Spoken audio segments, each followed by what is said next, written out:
नमस्कार, मैं हूं मनीष मणि और आप देख रहे हैं दबंग इंडिया। अगर आपने हमारे YouTube चैनल दबंग इंडिया को अभी तक सब्सक्राइब नहीं किया तो सब्सक्राइब जरूर कर लें।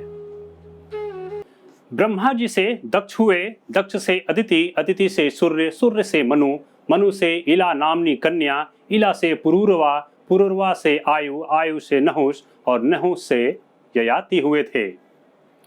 वैशंपायन जी राजा जन्मेजय को संपूर्ण महाभारत कथा सुना रहे थे।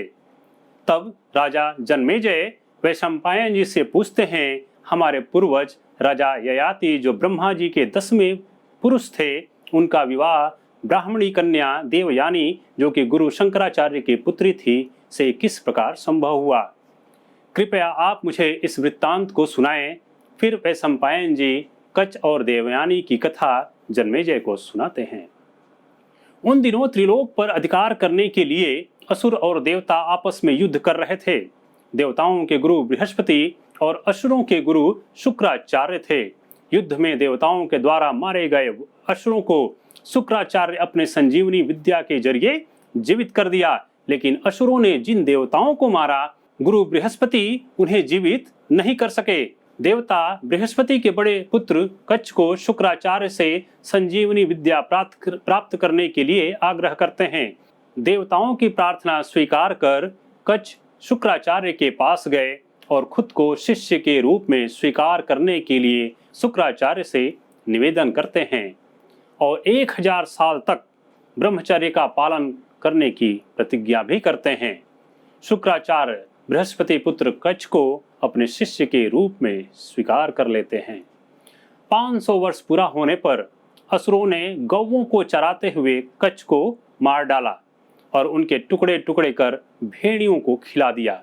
गौओं के साथ कच्छ को वापस न देख देवयानी अपने पिता शुक्राचार्य से किसी अनहोनी की बात करती है। शुक्राचार्य अपने दिव्य दृष्टि से सब जानकर कच्छ को फिर से जीवित कर देते हैं।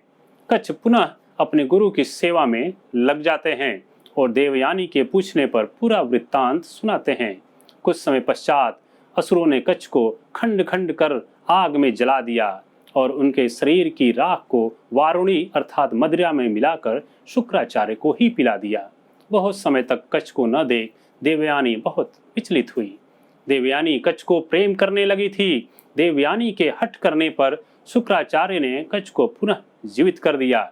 कच्छ गुरु के पेट में ही जीवित हो गए, लेकिन समस्या ये थी कि कच्छ के द्वारा शुक्राचार्य का पेट फाड़कर बाहर आने पर गुरु की मृत्यु निश्चित थी। गुरु शुक्राचार्य ने कच्छ से कहा, तुम मेरे पेट में रह चुके हो, इसलिए तुम मेरे सुयोग्य पुत्र के समान हो। मैं तुम्हें संजीवनी मंत्र दे रहा हूँ, बाहर आने के पश्चात तुम मुझे जीवित कर देना। शुक्राचार्य को जब यह पता चला कि असुरों ने मदिरा अर्थात शराब में कच्छ की राख को मिलाकर उन्हें पिला दिया तो उन्हें बड़ी ग्लानि हुई।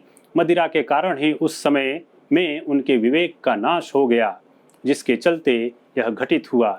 उसी समय गुरु शुक्राचार्य ने यह उद्घोषणा की कि आज से यदि जगत का कोई भी ब्राह्मण मदिरा पान करेगा वह धर्म भ्रष्ट हो जाएगा और उसे ब्रह्म हत्या का पाप भी लगेगा। इस लोक में तो वह कलंकित होगा ही, उसका परलोक भी बिगड़ जाएगा। ब्राह्मणों, देवताओं और मनु के संतानों, यह सुन लो, आज से मैं ब्राह्मणों के लिए यह धर्म मर्यादा सुनिश्चित कर दिया है। 1000 वर्ष पूरा होने पर कच्छ को गुरु ने स्वर्ग जाने की अनुमति दे दी।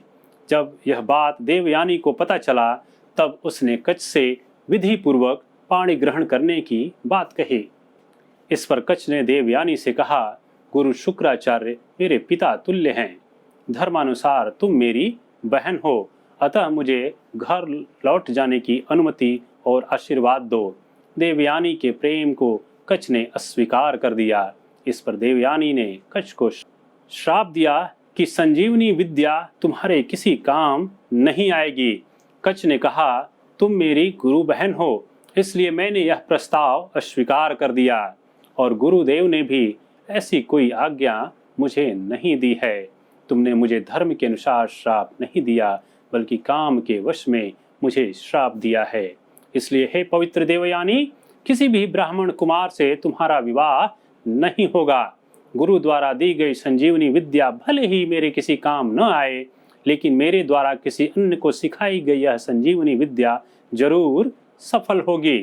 कच्छ स्वर्ग चले गए, जहां गुरु बृहस्पति एवं देवताओं ने उनका स्वागत किया और कच्छ को यज्ञ का भागीदार भी बनाया और यशस्वी होने का वरदान दिया। वैशंपायन जी कहते हैं, राजन, इन्हीं गुरु शुक्राचार्य की पुत्री देवयानी का कालांतर में आपके पूर्वज राजा ययाति के साथ विवाह संपन्न हुआ। आज महाभारत कथा में बस इतना ही। राजा ययाति और देवयानी के विवाह की कथा अगले भाग में। अगर आपने हमारे YouTube चैनल को अभी तक सब्सक्राइब नहीं किया तो सब्सक्राइब जरूर करें, और इस कथा को आप Facebook पर देख रहे हैं तो लाइक और शेयर करना न भूलें। अपने बहुमूल्य विचार हमें कमेंट बॉक्स में जरूर बताएं। धन्यवाद।